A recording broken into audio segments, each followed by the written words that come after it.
Bonjour à tous et bienvenue sur minimachine.net. Aujourd'hui on parle d'un barebone de chez Shuttle, un barebone assez original chez Shuttle en tous les cas, puisqu'il s'agit d'un barebone blanc. Un barebone chez Shuttle d'habitude c'est gris ou c'est noir, là c'est blanc, ça a l'air de rien, mais c'est une petite révolution pour la marque.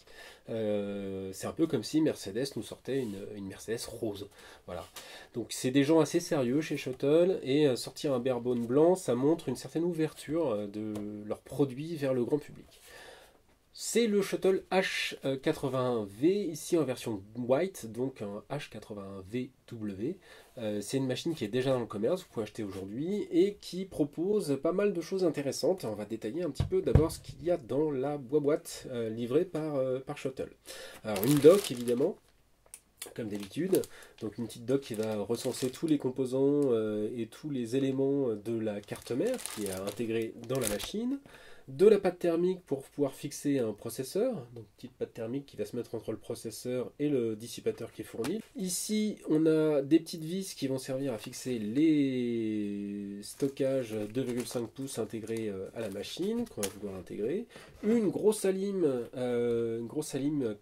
c'est une 90 watts qui balance du 19 volts en 4,47 ampères. Donc une alim très classique, tripolaire, une prise coudée, une petite ferrite avec un câble assez long. Plutôt une solution très correcte.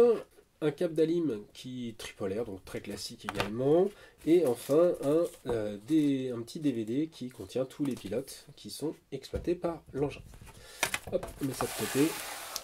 Alors, qu'est-ce qu'il nous propose ce Shuttle? D'abord, premier élément, c'est chez Shuttle un produit qui est à mi-chemin entre une machine industrielle, une machine pour l'industrie, une machine pour les pros, et un PC de salon. C'est un format de 2,5 litres, ça permet d'intégrer pas mal de choses à l'intérieur. Il fait 24 cm de profondeur, 20 de large et 7,2 d'épaisseur. En façade, on va retrouver deux trappes qui s'ouvrent avec une simple pression sur le côté. Donc, petite trappe, voilà. La trappe supérieure permet de mettre un lecteur optique, typiquement un graveur DVD ou un lecteur Blu-ray, des solutions comme ça, au format slim. C'est aussi une trappe qui va permettre de brancher un disque dur ou un SSD au format 2,5 pouces grâce à un adaptateur qui est vendu en option. C'est une option, je crois, qui coûte une dizaine d'euros, donc c'est pas très très cher. Et on peut rajouter donc une unité de stockage dans la machine.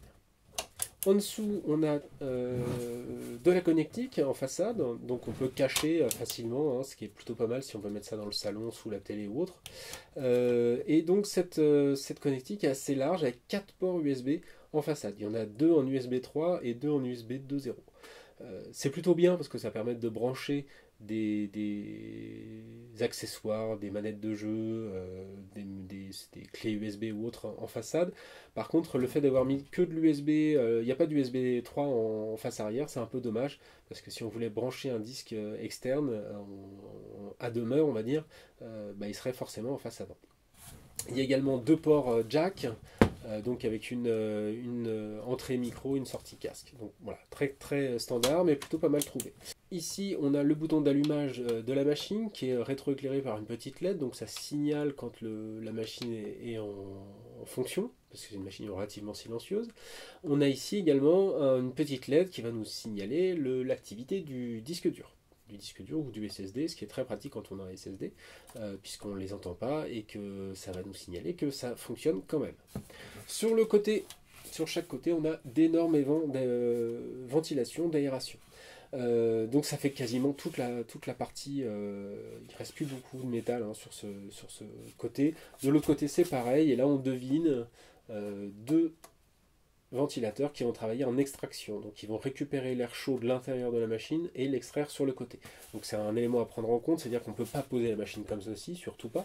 On peut la poser à la verticale avec un accessoire shuttle, un petit accessoire, un petit pied, parce que si on la pose comme ceci, il n'y a plus d'éléments d'aspiration vu qu'ils sont posés directement sur le bureau, donc il faut la surélever quelque peu.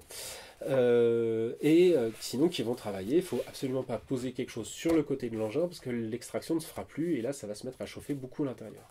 Alors un élément à prendre en compte également, c'est que ce shuttle est prévu pour fonctionner 24 heures sur 24, 7 jours sur 7, sans broncher. Les composants internes sont prévus pour ça. Ça veut dire qu'on a du matériel embarqué qui est plutôt haut de gamme, qui est C'est aussi l'avantage d'avoir un produit qui est à mi-chemin entre de l'industriel et du particulier. C'est que les composants, les condensateurs, etc. ne vont pas fondre au bout de 6 mois d'activité ininterrompue. À l'arrière, le gros morceau de la pièce montée, c'est l'arrière. Pas mal de choses. D'abord, on va commencer par ce qui choque. Les deux ports COM, donc là encore, c'est un héritage industriel. Hein. Deux ports COM, pour un particulier, ça ne sert à rien. Pour un professionnel, ça sert à plein de choses. Donc, ils les ont laissés par défaut. On peut même en rajouter un troisième ici. Il n'est pas ouvert, mais on a une petite trappe ici qui peut se casser et on peut rajouter un port COM supplémentaire sur le côté. Dans ce qui nous intéresse vraiment, on a 4 ports USB. Donc 4 ports USB 2.0, donc pas de USB 3 à l'arrière. 4 ports USB 2.0 qui vont nous permettre de rajouter pas mal de connectiques, clavier, souris, imprimante, tout ce qu'on veut. 3 ports jack supplémentaires, donc entrée micro et 2 sorties audio. 2 ports Ethernet, donc pour pouvoir piloter 2 réseaux différents. C'est du gigabit à chaque fois, donc typiquement ça c'est un usage assez sympa, c'est pouvoir brancher un serveur sur le réseau pour pouvoir se connecter sur internet et sur un autre port branché par exemple à un NAS, ce qui fait que le NAS ne sera pas sur internet, il sera uniquement accessible à cette machine. Ça c'est plutôt pas mal. Sortie HDMI, sortie DisplayPort, les deux en plein format. Ici on a un petit clear CMOS pour pouvoir remettre la machine à zéro si on a un souci. L'entrée d'alimentation, et là je ne sais pas si ça se voit, mais on a 2 petits trous pré-découpés qui servent à monter des antennes Wi-Fi, puisque par défaut la machine n'a pas de Wi-Fi, donc on peut le rajouter en option en mettant une carte Wi-Fi. On va voir ça tout de suite en ouvrant la bestiole. Alors pour l'ouvrir c'est très simple, hein. C'est des vis thumb screw, donc des vis à main, ça se dévisse comme ça, voilà, il n'y a pas besoin de tournevis, ce qui est plutôt pas mal. À l'intérieur par contre on va avoir besoin de retirer 4 vis, en fait je l'ai déjà fait donc vous n'aurez pas à subir ça dans la vidéo, c'est plutôt une bonne chose. Voilà, on tire un tout petit peu, quelques centimètres, on soulève et on a accès aux entrailles de la bestiole. Alors on retrouve tout de suite... Là ça fait du boucan mais c'est parce que j'ai retiré les vis à l'avance. On retrouve tout de suite donc la baie du lecteur optique, une baie un petit peu particulière, on va la regarder tout de suite. Hop.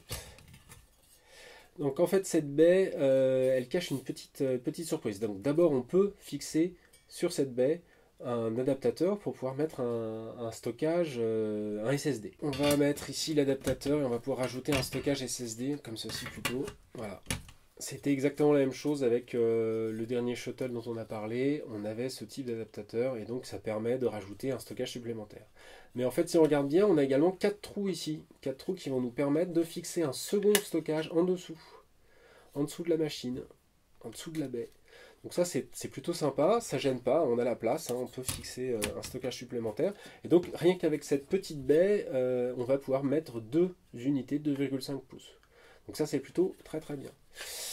Autre élément sur le côté, là encore j'ai enlevé les vis à l'avance, ici un autre emplacement pour un stockage. Donc là pareil, on peut mettre du 9 mm, il n'y a pas de souci.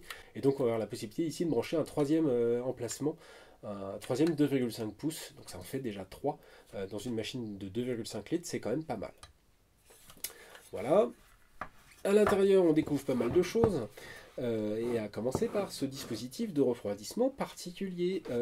Ici donc le processeur est là, situé en dessous. Alors tout ça, ça se dévisse très facilement, ça se défait, c'est un socket, donc c'est vraiment très facile à utiliser. La machine peut accepter tous les processeurs type Haswell Refresh, mais également Pentium, Celeron. La limite c'est, donc Core i3, i5, i7, la limite c'est 65 watts de TDP. Si vous êtes au-dessus, elle est plus garantie pour fonctionner correctement. Ça peut fonctionner, mais c'est vraiment pas à conseiller. 65 watts de TDP avec un Core i7, on a quand même des solutions qui sont assez sympas en Haswell. Donc on va pouvoir monter des trucs assez puissants, assez costauds. Et on a 2 slots ici pour de la mémoire vive DDR3 1600 MHz, donc de la DDR3 normale, pas de la DDR3L. Et on peut monter 2 barrettes de 8 Go si on veut. Donc on peut vraiment avoir une solution en Core i7 plus 16 Go de mémoire vive pour faire une petite station de retouche photo par exemple. C'est quand même quelque chose d'assez performant. Je reviens vite fait sur la solution choisie pour la dissipation. Donc pas de ventilateur sur la machine en elle-même qui aurait soufflé et extrait l'air chaud, poussé l'air chaud vers l'intérieur de la machine, ce qui n'aurait pas forcément été la meilleure solution.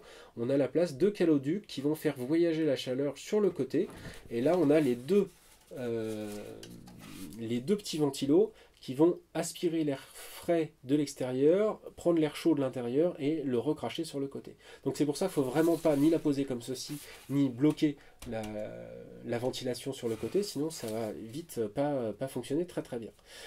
Les composants, on les voit, c'est vraiment des composants plutôt sérieux, on n'a pas de condensateur chimique, voilà, tout est plutôt propre à l'intérieur. On remarque également, donc, on a les trois ports SATA pour pouvoir brancher donc trois périphériques différents. Et on a également ici un port mini PCIe plein format et un port mini PCIe demi-format. Donc typiquement pour pouvoir rajouter des cartes d'extension, évidemment on pense à du mSATA et on pense à du Wi-Fi pour celui-ci.